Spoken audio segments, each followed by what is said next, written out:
Freedom of expression or freedom of oppression.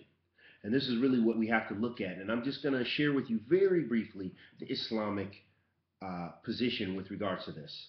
In a beautiful narration, a beautiful hadith tradition of the Prophet Muhammad sallallahu alaihi wasallam, he said, "Man kana yu'minu billahi wal yawm al-akhir falyaqul khayran aw liyasmut." The Prophet Muhammad sallallahu alaihi wasallam, he said, "Whoever believes in Allah and the Day of Judgment, then say something good or keep silent." Regardless of whether you believe in Allah and you believe in the hereafter, and this is, I'm addressing those who are non-Muslims, that this principle is equally applicable and equally beneficial. He said, whoever believes in Allah and the Day of Judgment, then say something good or keep silent.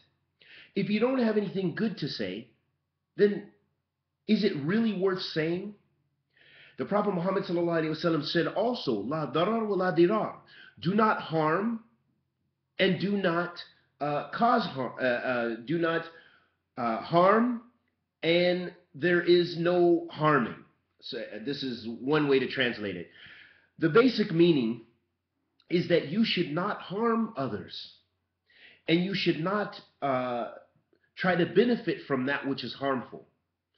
So if freedom of expression comes at the extent of the honor and what is sacred to others, then you should limit that expression. And I'm not even saying codify it in law. I'm just saying you as a responsible individual who is a human being, who realizes that there are repercussions for what we say and what we do. If I insult someone now, then I have to be prepared for those consequences, no matter what they are. And it doesn't mean that it's necessarily justice that will be the outcome of this. But the point is the way human beings are, the reality of the way human beings have existed and ceased to coexist, unfortunately, in many situations and have been uncivil, is the reality of human reaction is it's often violent. We may not like it, but we have to be a person of intellect to realize that that may be the case. So if it's the case, why am I going to put myself in a situation like that? And this is, in part, some of the Muslim analysis of that. The Prophet ﷺ said, "La taghdab." He said, do not become angry. So we do not justify the evil of what took place, the reaction of those ignorant extremists. And we say that in defense of our religion, because we are equally, if not more, appalled, because the repercussions will happen to our communities.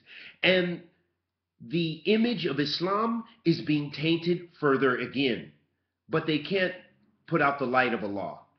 So I just want to hopefully clarify that Islam teaches us to be responsible with our tongues, responsible with our hands, responsible with our bodies, responsible and be spiritual people, worshiping the only one worthy of worship. And I ask Allah the Almighty to accept our good and forgive our evil. Anything I said that was correct was from Allah. Anything I said that was incorrect was from myself and the shaitan or the devil. Wa sallallahu wa sallam ala nabiyyina Muhammad.